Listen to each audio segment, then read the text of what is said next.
Once confined to a smelly and cramped cage, Bindi is now learning to enjoy her freedom. She loves just being around and just sniffing outside. She loves being outdoors. Good girl. Bindi, Bindi, sit. Bindi, sit. Good girl. See, that's...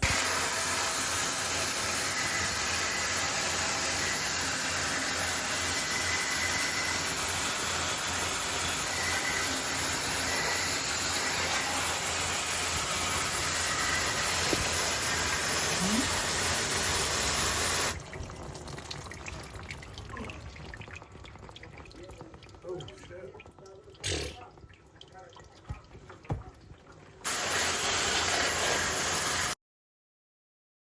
But I'm looking forward to doing it.